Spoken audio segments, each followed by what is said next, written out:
Let's get to the major developments tonight in the search for the man who killed UnitedHealthcare CEO Brian Thompson.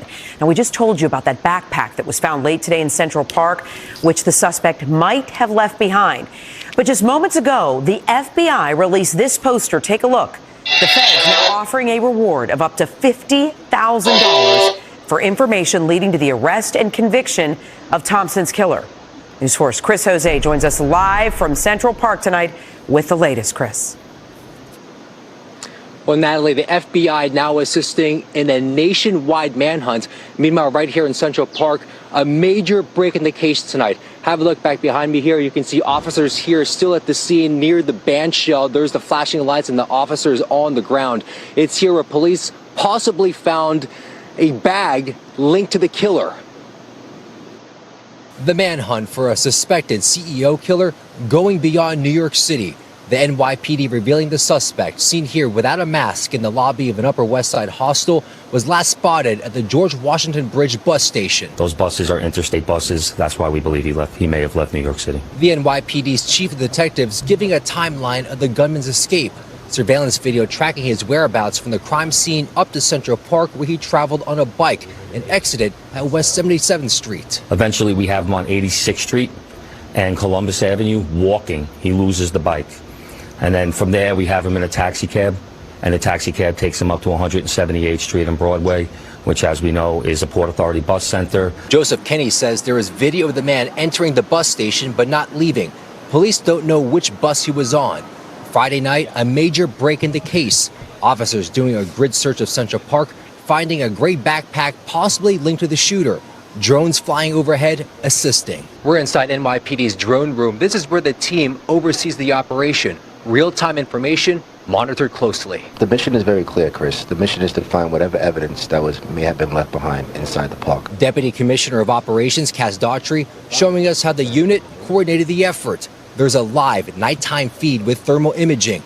Investigators also playing back daytime video of the search. 9 o'clock this morning, myself, the chief of detectives, and the chief of department briefed the police commissioner. We laid out a plan for her on how we're going to do a complete, methodical, slow grid search of Central Park. Daughtry learning officers found the backpack during our interview. A senior official telling News 4 the bag was taken unopened to a lab where investigators would check it for fingerprints, DNA, and whatever else may be inside. Chris, there has been detectives that haven't went home yet since this incident happened. Even with a growing amount of images captured on camera, no suspect has been named. Police hopeful by releasing this image of the suspect, the only visual revealing his face, someone will come forward. We want a wider audience to see the picture outside of New York City. The $50,000 reward from the FBI is separate from the $10,000 reward from Crime Stoppers here in New York City. Atlanta police saying today they were contacted by the NYPD, cops down south prepared to assist. Of course, the big question tonight is the killer headed back down to the southeast region of the U.S. We're live in Central Park tonight. Chris Jose, News 4 New York. An aggressive effort underway. Chris, thank you for updating us.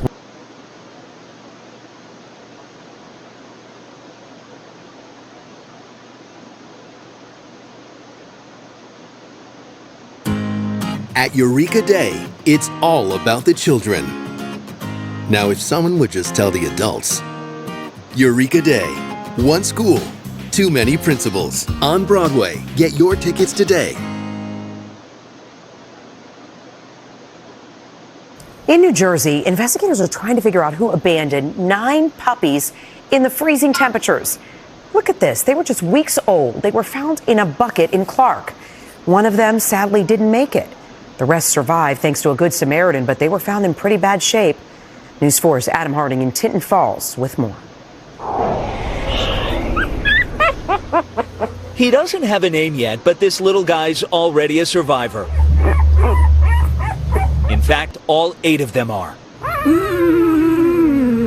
Puppies that young without their mom, they have a very hard time regulating body temperature on their own. As you can see, we're in a cold front right now, so it was very cold outside. A Good Samaritan found the dogs late yesterday here along Raritan Road in Clark. They were inside a 5-gallon bucket left on the side of the road.